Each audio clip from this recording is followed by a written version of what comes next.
बेटा मैं तो पहले ही कह रही थी कि मेरा बेटा बहुत अच्छा है, वो इतनी बड़ी नौकरी करता है वहाँ विदेश में रह के, वो हर महीने ना 1000 रुपए मेरे खाते में डलवाता था।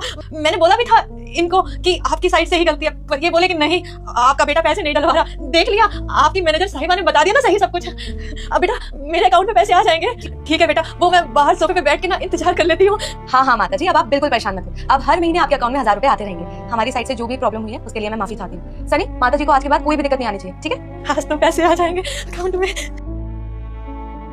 मैम जहाँ तक मैं जानता हूँ 3 महीने से हमारे बैंक में कोई भी सर्वर इशू नहीं आया। टेक्निकल टीम के हमेशा टच में रहता हूँ मैं, फिर इन आंटी जी के अकाउंट में कैसे आ सकता है मैम? मैं कुछ समझा नहीं। मुझे पता है उनके अकाउंट में कोई भी इशू नहीं था। तो मैंने जब उनके बेटे से बात करी थी तो उनके बेटे ने साफ मना कर दिया। कहता है कि मैं कोई भी पैसे नहीं दे पाऊंगा।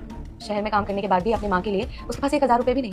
अगर ये सच्चाई मैं उनके सामने बोलती तो उन्हें कितना बुरा लगता, हो सकता है उनका दिल टूट जाता। इसलिए मैं ये सब नहीं बताना चाहती थी उन्हें, और इसलिए मैंने उन्हें बोला कि टेक्निकल प्रॉब्लम है, रिजॉल्व हो जाएगी। और हाँ सुन, मैं एक बात बताऊँ तुम्हें, उनके बेटे ने तो ये तक बोल दिया था कि मेरे लिए मेरी माँ मर चुकी है। अब तुम्हें बताओ इतना बड़ा स्टेटमेंट में कैसे बता सकती हूँ उन्हें? अगर मैं उन्हें बताती तो उन्हें कितना बुरा लगता। वैसे भी उन्हें देख के ऐसा लग रहा था कि उनके बेटे के सिवा कोई भी नहीं है। इसलिए मैंने उन्हें कुछ भी नहीं बताया और ये बोल दिया कि हमारे साइड से ही प्रॉब्लम है। खैर अब उनका जैसा बेटा है उसका तो मैं कुछ नहीं कर सकती, पर हाँ मैं मेक श्योर करूंगी कि माता जी को आज के बाद कभी कोई प्रॉब्लम ना हो। तो सनिया, मैंने ये डिसाइड कर लिया है कि माता जी की मदद मैं ही करूंगी, और मैं इतनी सक्षम हूँ तो क्यों नहीं। अब हर महीने मैं तुम्हें 1000 रुपए दिया करूंगी और तुम माता जी को दिया करूंगी जब भी वो तुम्हारे पास पैसे लेने आया करे। और हाँ याद रखना कि उन्हें ये पता ना चले कि उनके बेटे ने उन्हें क्या क्या बोला था।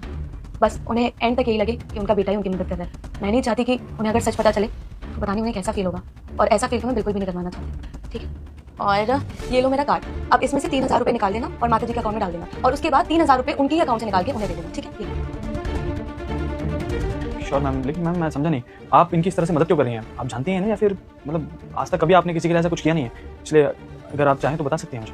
नहीं, जानती तो नहीं हूँ, आज पहली बार मिली थी उनसे, पर उन्हें देखकर ना मुझे मेरी माँ की याद आ गई, तो बस इसलिए उनकी मदद कर रही थी। तो दरअसल बात ये थी कि जब मैं पैदा हुई थी तो मेरे परिवार में कोई भी कुछ नहीं था, क्योंकि लड़की पैदा हुई है। इसलिए मैंने बचपन से ही सोचा था कि मैं बहुत मेहनत करूंगी और बड़े होकर एक अच्छी इंसान बनूंगी, बहुत पैसे कमाऊंगी। पर बेटा मुझे देखकर इग्नोर मत करना। जो भी इस वीडियो को लाइक और सब्सक्राइब करेगा उसकी किस्मत सच में बदल जाएगी। यकीन नहीं है तो एक बार करके देख लो, क्योंकि माता रानी के दरबार में देर है पर अंधेर नहीं। और बेटा कमेंट में माता रानी जरूर लिखना।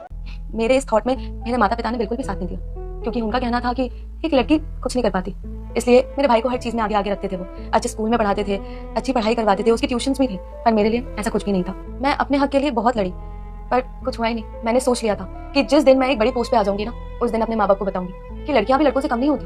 और आज देखो इस बैंक की मैनेजर हूँ मैं, और अपने माँ बाप को बता ही नहीं सकती, क्योंकि अब वो इस दुनिया में ही नहीं है। इसलिए जब मैंने माता जी को देखा तो उन्हें देखकर मुझे मेरी माँ की याद आ गई। जीते जी अपने माता पिता के लिए कुछ नहीं कर पाई मैं, और जब कर पाती तो वो मेरे साथ ही नहीं थे। इसलिए मैंने सोचा है कि मैं माता जी का पूरा ध्यान रखूंगी और उन्हें किसी चीज़ की कमी नहीं होने दूंगी, क्योंकि मुझे लगता है कि उन्हें पैसों की बहुत ज़रूरत है, और अगर मैं उनकी मदद कर सकती हूँ तो क्यों नहीं।